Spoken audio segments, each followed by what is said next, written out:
30,000 ఉద్యోగాలు ఇచ్చినట్టు మొగోడు. నేను అడుగుతున్నా మిమ్మల్ని అందరినీ, నిజంగానే అడుగుతున్నా. ఈ మాట అంటున్నందుకు నాకు కూడా కొద్దిగా సిగ్గు అనిపిస్తుంది, కానీ అంటున్నా, తప్పలేదు. నాకు తెలియక అడుగుతానే, పెళ్లి కాకముందే సంసారం చేయకముందే పిల్లలు పుడతారే.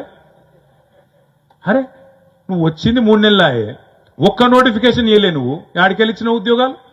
కేసీఆర్ ఇచ్చిన ఉద్యోగాలకు నువ్వు ఇలా కాయిదాలు ఇచ్చుకుంటా నేను 30,000 ఇచ్చినా 30,000 ఇచ్చినా అబద్ధాలు చెప్తాను. సిగ్గని కూడా అనిపించదా? కనీసం కొద్దిగానే నిజత అనిపించదా?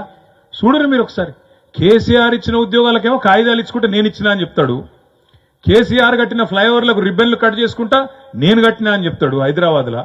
ఇట్లా ఈ రోజు ఈ ముఖ్యమంత్రి పరిస్థితి ఎట్లుందంటే, చేయాల్సిన పనేమో చెప్తలేడు. రైతు బంధు పడ్డదా అందరికి? వీరినపల్లిలా ఎవరికి పడలేదు? శైలా పట్టుదే పడలే.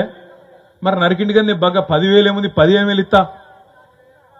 మరి అడుగురి, మన రైతు సోదరులను అడుగురి, మార్పు మంచిగున్నదే. మరి కేసీఆర్ ఉన్నప్పుడేమో కడుపుల సల్లగా కదలకుండా, మీరు అటు ఇటు చూసకుండా, మీరు ఏ రోడ్ ఎక్కకుండా, ఏ బాధ పడకుండా, వారం రోజుల లోపల టింగు టింగు టింగు అనుకుంటా మంచిగా రైతు బంధు పడుతుండే. నీళ్లకు గోస లేకుండే, కరెంటుకు గోస లేకుండే, తిప్పలు లేకుండే, మంచిగా ఏ బాధ లేకుండా అన్ని వస్తుండే టైంకు.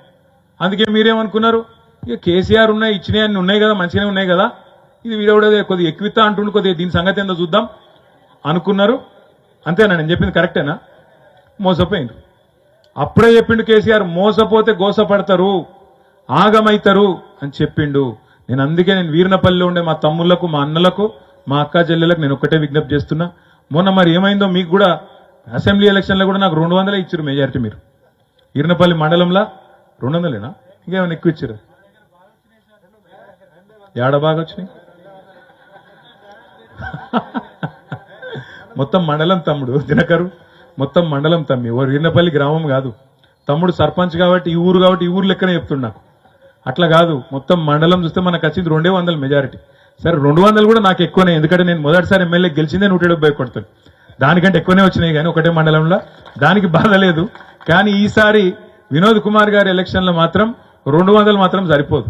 ఈ బండి సంజయ్ అంటే ఆయనకు బుద్ధి చెప్పాలంటే మాత్రం 200 సరిపోదు.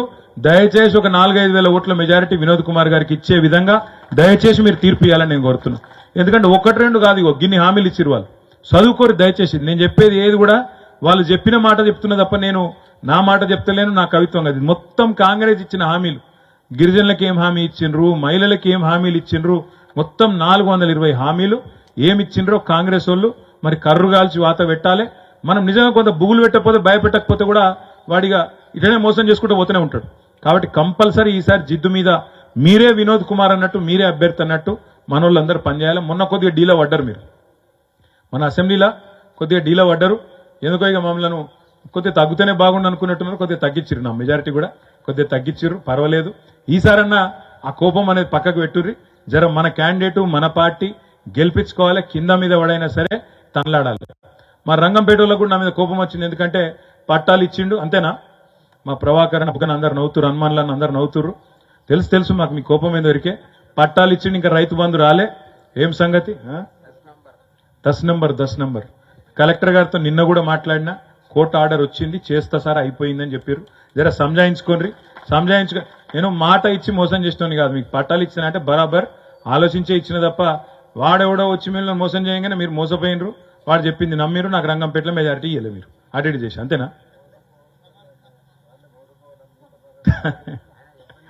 అయితే రవీంద్రరావు గారు ఏం చేస్తుండంటే, రేవంత్ రెడ్డి తప్పు కాదు, రేవంత్ రెడ్డి పాపం నిజాయితీగా చెప్పిండు, మోసపోయింది మాత్రం మనోళ్ళు ఏం చెప్తాను. నిజంగా రేవంత్ రెడ్డి ఒక మాట స్పష్టంగా చెప్పిండు. ఏం చెప్పిండు? ప్రజలు మోసపోవాలనే కోరుకుంటారు. టీవీలోనే చెప్పిండు, ఆయన సాటుమాటికి కూడా చెప్పలేదు, మీరు చూసి ఉండొచ్చు వీడియో. మోసపోవాలనే కోరుకుంటారు, మోసపు మాటలే నమ్ముతారు, అందుకే మేము మోసం చేస్తాం. ఇది కూడా నిజాయితీగా చెప్పిండు రేవంత్ రెడ్డి. ఆయన తప్పేం కాదు, తప్పు మనదే, తప్పు బరాబర్ మనదే. చెప్తారు కదా ఏదో పాత సామెత, గొర్రె ఎవరు నమ్ముతుంది, ఇక గంతే, అంతకంటే ఎక్కువ చెప్ప. అందుకే ఈసారి మాత్రం ఖచ్చితంగా మనం తప్పకుండా మన పార్టీని, మన అభ్యర్థిని గెలిపించుకుందాం. ఇక ఇంకొక పార్టీ ఉన్నది బీజేపీ. ఇక వాళ్ళు ఏం చేసిరా మీరు ఈ 5 ఏళ్లలో ఎంపీ గారు అని బండి సంజయ్ గారిని అడిగితే ఆయన మీకు ఒకటే చెప్తాడు, ఈరినపల్లికి వస్తే వచ్చిండా, ఎన్నడని వచ్చిండా, మొన్న మొదటిసారి వచ్చిండా. ఈరినపల్లికి ఎన్ని లక్షల కోట్ల రూపాయలు తెచ్చిండే? మోడీ ఆయన జేబులోనే ఉంటాడు కదా.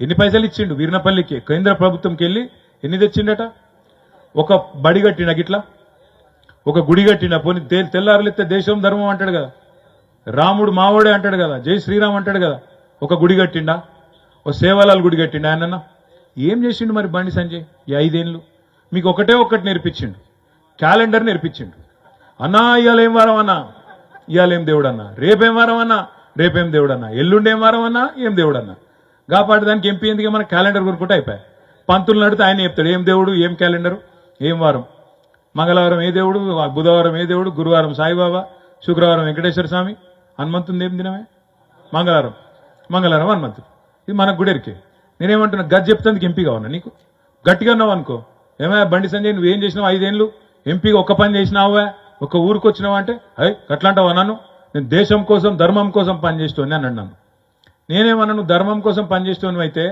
సపరేట్గా మఠం పెట్టుకో ఆశ్రమం పెట్టుకో మాకు గీడ ఒక ఆయన ఉన్నాడు ఎల్లరెడ్డిపేట కాడ ఆయన పేరేందో ఓమోజయనో స్వామీజీ ఉన్నాడు ధర్మం కోసం ప్రచారం చేసుకుంటాడు నువ్వు కూడా మఠం పెట్టుకో ఆశ్రమం కట్టుకో ధర్మం ప్రచారం చేసుకో నీకు దానికి ఎంపీ పదవి ఎందుకు పని లేక ఎంపీ అంటే ఆయన ఏం చేయాలి వినోద్ కుమార్ లెక్క పార్లమెంట్ లో కరీంనగర్కి ఏం కావాలనో అడగాలి మా ఈర్నపల్లికి ఏం కావాలనో అడగాలి ప్రజలకి ఏం కావాలనో చెప్పాలి గవి ఎన్నడూ లేదు ఆడ ఆయనకు మాట్లాడరాదు ఇంగ్లీష్ రాదు హిందీ రాదు పార్లమెంట్ లో మాట్లాడుకొని తెలుగులో మాట్లాడుతారంటే ఈయన తెలుగు ఎవరికి అర్థం కాదు మనకు తప్ప కరీంనగర్లో ఎవరికి అర్థం కాదు ఏ భాషలో మాట్లాడాలి చెప్పు ఇది బాధ ఇక అసలు మనం ఎంపీ ఎత్తింది ఆగమై ఇప్పుడు మళ్ళీ రేపు ఏమన్నా అంటేనేమో ఒక బాధ గీత మాట అంటావా అంటాడు నిజంగా ఏం చేసిండే 5 ఏళ్లలో పిల్లగాన్లకు నెత్తి నిండా మతం పేరు మీద విషం ఎక్కిచ్చుడు తప్ప ఒక్క బుడ్డ పైస పని చేసిండా మోడీ గారు అంటాడేమన్నా అంటే మాట్లాడితే రామ్ మందిర్ అని చెప్పి ఇంటింటిగా ఫోటోలు పంపిండా మీకు వచ్చినాయా దేవుడి గుళ్ళ భద్రంగా పెట్టిర్రా